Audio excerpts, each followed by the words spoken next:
So, hello, here we are at the Hadik Cafe. And what's going to happen here is in a moment, in about 10-15 minutes time, the people are going to arrive. They're going to go into that space there. We're going to clear some space. They're going to find little corners and spaces in that cafe that are going to hit them with ideas and inspiration from the past, from now, people's lives, people's stories, why they went there. And we're going to put all those stories together. We're going to make one big story together in the Hadik Cafe. If you fancy doing something like that yourselves, every week, every month, we have a different location, a different group of people coming together and improvising stories. If you've ever gone into a space and sat there and thought, God, I could imagine what happened here, and you want to give life to that imagination, come along and we'll help you and we'll support you and put a frame around that. There was this guy, Attila. He came here to this cafe 3 times a week to study French because he was so amazingly in love with a young woman he met 2 weeks ago. And the girl came from France. The woman had curly blonde hair and she wore a beret, like French girls do. And Attila fell in love with the tone of her voice and the articulation of the French words. So he fell in love with the girl and fell in love with the language as well. Meanwhile, this young couple was falling in love, and Attila also with the language. There was an old lady sitting behind them on this chair all the time. And as she listened to them, it reminded her, actually it woke her up, because she was sad for so long. But then she heard these 2 people falling in love and seeing the sparkle and the beautiful French language as they were saying nice things to each other in French, like "Qu'est-ce que c'est?" And then she felt like, oh my God, there is still love in this world, and it's so beautiful. And it reminded her youth when she was loved and she loved. There was Chilla, and Chilla was sitting here every Saturday. And Chilla, although she was upset, she saw what's happening in the corner. She saw the couple talking French because she heard this little accent. And then there was this old lady, Elsa, who was really watching them. So Chilla was sitting there going like, oh wow, if I remember back with my ex-fiancé, and we were sitting here every Saturday having a breakfast together, watching the people on the streets and watching the people in the summer there with, having their beer in the morning. And she was like, wow, I wish I would have that again. Esther sat there waiting and waiting for her boyfriend to arrive, and she heard this couple over there speaking in French, and she couldn't stand to hear it, because why couldn't she speak such lovely words to her own boyfriend? But alas, he never showed up. And she sat there until all the people, all the positive and bustling people disappeared from the restaurant. This total feeling of dread. The more she tuned out of her own thoughts and eavesdropped in on these other people, she realized that connection that she had was no longer going to be around, and she would not have those same feelings that these people were having, and that brought her heart to the bottomless depths. Okay. Sitting there quietly every day, practically, he's coming here, sitting in the same chair, getting his chest brought out, and really just in his own little world. He never speaks to anybody except such a young chap who sometimes plays chess with him, and he'd really just listen to everybody just going on and on about all their problems and he's like, he's an old man, he's seen it all. His wife died many years ago.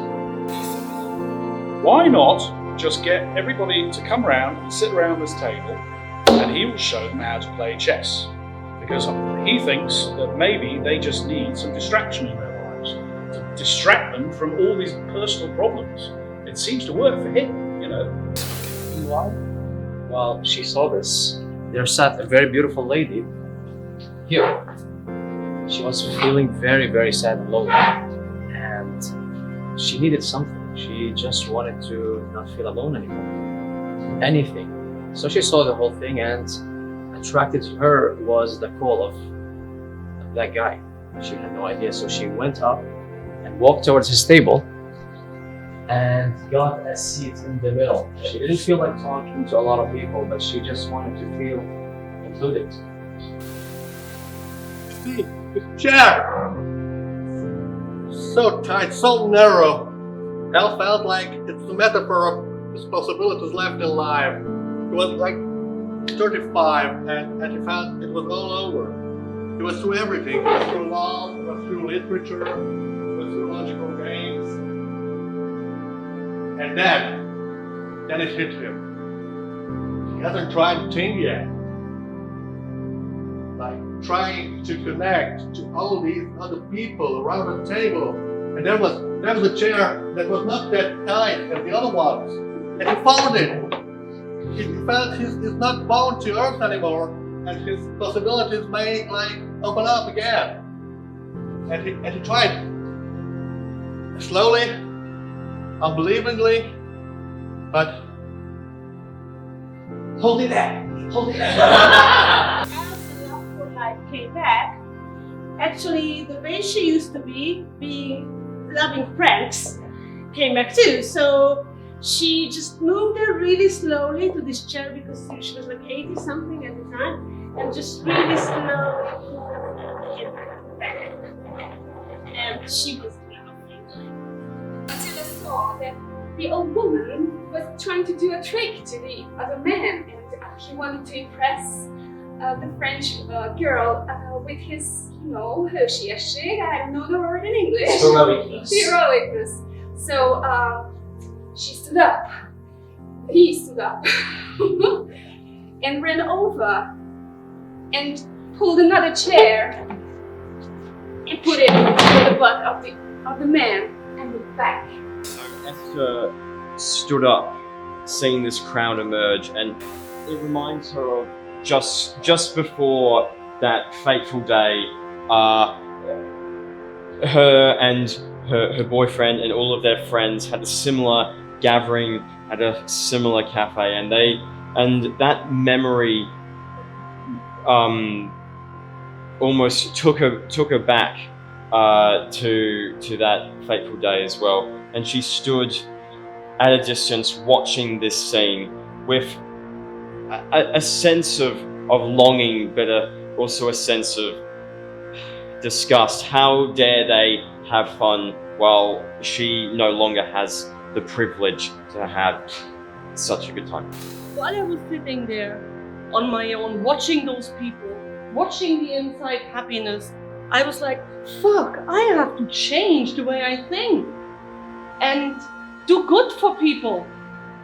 So, and I'm here to support and help and bring you all together and push the chair a little bit further so you have the support and structure.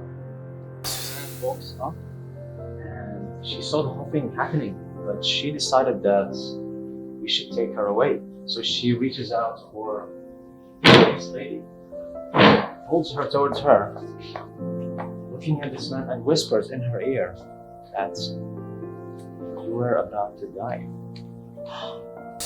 I know what we should do. I have to move you all. It's like chess pieces. It all makes sense now, perfectly. It's you, please, just move this way, move this way. Yeah, you're the king. You're the king. And you come here, and the queen goes next to the king. Yeah? And you're the bishop. The bishop comes over here. Okay? And you're the knight.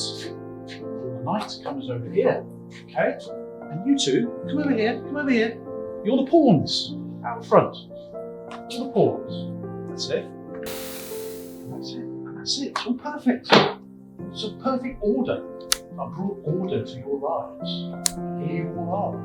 You've got your roles to play. Excellent. Thank you very much. Great. Okay. Thank you. That was fun. That's it. Okay, thanks very much.